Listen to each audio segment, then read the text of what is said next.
bangkai kapal Perth yang di Teluk Banten, itu kapal Australia. Di sana ada 300 lebih orang yang meninggal, awak kapalnya waktu perang dengan Jepang. Jadi waktu itu bangkai kapal Perth dan Houston waktu itu perang pertempuran di laut melawan 60 kapal Jepang. Jadi 2 kapal sekutu, ini kan sekutu ya, menghadapi 60 kapal Jepang. Waktu itu saya menyelam di kedalaman 30, dari mulai 30 meter ya, agak dalam memang di sana.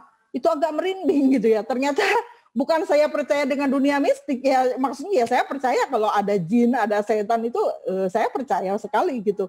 Nah, memang dari seluruh lokasi penyelaman yang saya selami itu hanya di Perth saja saya merasa merinding gitu ya, tiba-tiba kok kayak ada jurig lah, kalau kata orang Sunda mah jurig ya. Kayak banyak hantu.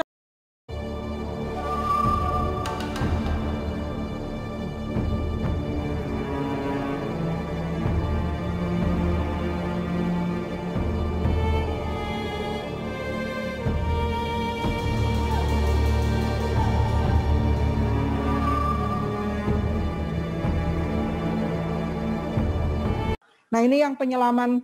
Nah, ini kalau di kegiatan arkeologi itu ya, jadi mungkin kalau di bawah air itu kan kita harus punya body ya. Kalau terjadi sesuatu, apapun yang terjadi itu kita harus selalu ada pasangannya gitu ya. Tapi kalau kami memang jangan ditiru juga. Kadang-kadang kalau kondisi airnya sangat bagus, sangat jernih seperti yang tadi di Gorontalo itu sangat jernih airnya gitu. Jadi kita bisa nyelam sendiri-sendiri jauh-jauhan karena dari jauh juga sudah kelihatan gitu. Nah, kemudian di sini dilihat ada satu ruang kita bagi 4. Jadi kalau di dalam penyelaman arkeologi itu kita buat kuadran. Jadi satu situs itu kalau misalnya sudah diketahui sebarannya, kita pasang tali, kita tarik utara selatan, kemudian barat timur 50 meter gitu ya, kemudian nanti bisa diperpanjang lagi gridnya gitu ya. Nah, disitulah area kita bekerja gitu, misalnya di grid 1, 2, 3, 4. Nah, di situ nanti ada satu orang yang memasang tag lain ya, tag itu ya meteran gitu ukuran, kemudian ada yang memotret, ada yang menggambar, ada yang memvideokan. Nah, itu yang kita lakukan. Kemudian sebelumnya kalau kita belum tahu nih, baru turun ke dasar laut, belum tahu situasinya, kita ingin mengetahui seberapa luas sebaran artefaknya, kita buat searching gitu ya, seperti yang di gambar yang sebelah kanan itu ada circular search. Jadi kita ambil titik baseline di tengah, setelah itu beberapa orang dengan jarak tertentu, misalnya 1 meter gitu ya, 4 orang, misalnya jarak 1 meter itu mengelilingi si titik itu dalam radius yang sama. Nah, akhirnya nanti akan terlihat apakah sampai ke titik terluar itu barang artefak itu masih ada atau tidak di bawah air gitu ya. Nah, itu harus sambil dicatat, harus diingat gitu ya. Jadi setelah itu kita akan menentukan luasan area untuk pekerjaan. Nah, kemudian contoh foto yang di bawah itu saya ambil dari internet. Ini pekerjaan teman-teman Kemendikbud di Danau Matano. Saya tadi mencoba cari, kalau foto-foto yang lain itu foto kami kemarin riset di Batam, di perairan di Batam, ada garis ya di foto yang kiri bawah itu ada seperti tali-tali. Nah, itulah baseline yang utara selatan barat timur untuk patokan kita bekerja. Kemudian kalau ada transect grid itu bisa kita lakukan juga seperti gambar yang di kanan bawah. Ini teknik pelestarian in situ. Nah, kenapa kegiatan penyelaman ini sangat penting? Dan kita harus punya kemampuan yang mumpuni, karena dalam pekerjaan arkeologi itu juga ada pekerjaan yang sangat rumit. Jadi misalnya itu adalah situs, ada artefak-artefak di bawah dikurungin gitu ya, kita membuat kurungannya jadi kayak artefaknya di penjara, itu untuk menjaga kelestariannya biar orang yang datang ke situ tuh hanya bisa melihat saja, menonton dari luar tapi tidak bisa menyentuh. Nah, tapi kan itu butuh butuh keahlian untuk nanti kita memasangnya gitu ya. Jadi kemampuan diving dari para pekerja itu sangat diperlukan gitu ya. Nah, ini yang terkait dengan untuk bahwa kami di Kementerian Kelautan di LRSDKP itu sudah melakukan riset arkeologi bawah air itu dari mulai ujung barat sampai timur, tapi kalau kami sendiri belum pernah ke Papua, tapi sampai ke Maluku, Ternate Tidore itu kita punya titik-titik untuk riset arkeologi maritim. Nah, yang terakhir kemarin itu di Batam, di Kepulauan Riau. Saya tidak tahu, barangkali mudah-mudahan nanti ada di area Riau gitu ya, yang dekat-dekat ke Pekanbaru gitu ya, kalau ada situs bangkai kapal karam di sana, kita cari. Saya kira pasti banyak, karena Selat Malaka, Selat Karimata ke atas itu penuh dengan bangkai kapal. Ini beberapa contoh yang kami riset gitu ya, ini yang bangkai kapal yang di Mandeh, itu ada foto kapalnya waktu dulu masih hidup di atas air, kemudian kondisi dia sudah di bawah air. Nah, Mandeh itu menjadi sangat berkembang setelah kita melaksanakan riset arkeologi bawah air di sana. Dulu Mandeh adalah salah satu lokasi termiskin, Kabupaten Pesisir Selatan adalah salah satu kabupaten termiskin di Sumatera Barat, tapi setelah 2015 itu presiden datang ke sana, kemudian bangkai kapal Bulungan Nederland sangat dikenal, itu sekarang menjadi sangat dikenal. Akhirnya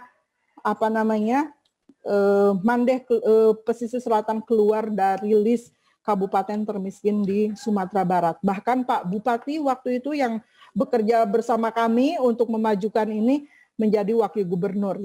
Internet sekarang itu bangkai kapal di Teluk Mandeh itu sudah masuk ke dalam 10 wisata kapal karam di Indonesia. Nomor 1 itu Tulamen Bali, karena kalau itu memang sejak tahun 80-an sudah sangat berkembang.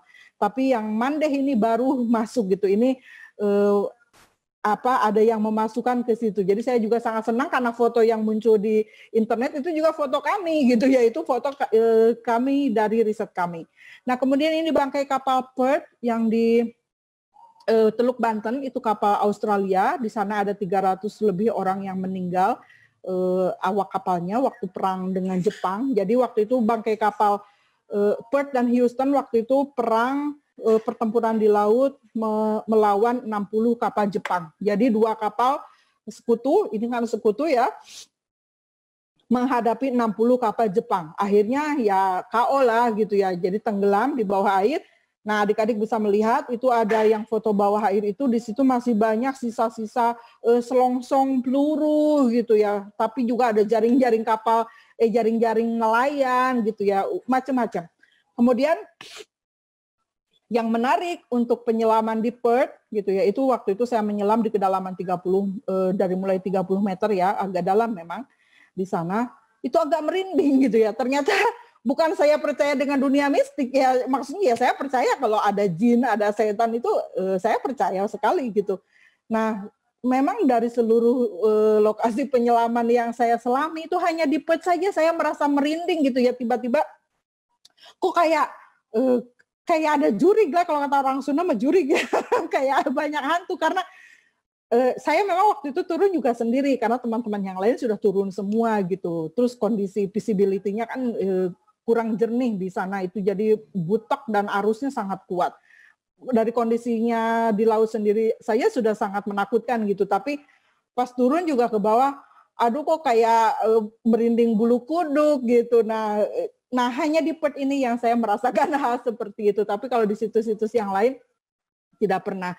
Karena memang di Perth ini ada ratusan orang yang meninggal. Kemudian di Houston itu lebih banyak lagi, ada sekitar 650 orang lebih yang awak kapalnya yang meninggal di situ. Jadi memang ini seperti kuburan. Jadi bangkai kapal yang menjadi kuburan atau war graveyard kalau kita sebutnya. Nah, ini kenapa dilindungi sampai sekarang ditetapkan oleh peraturan menteri sebagai kawasan konservasi maritim itu karena itu tadi. Dia mempunyai nilai historis sebagai kuburan perang gitu ya. Jadi pihak Australia dan Amerika juga sangat concern.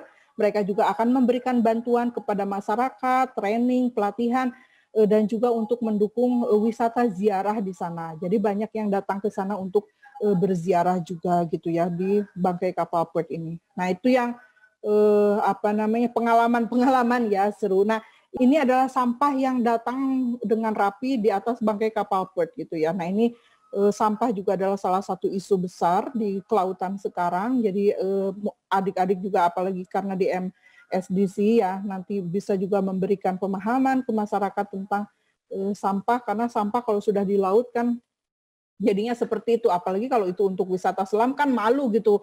Para penyelam pas kami naik juga ke atas, lalu di atas kami itu ada pampers, ada segala macam gitu ya.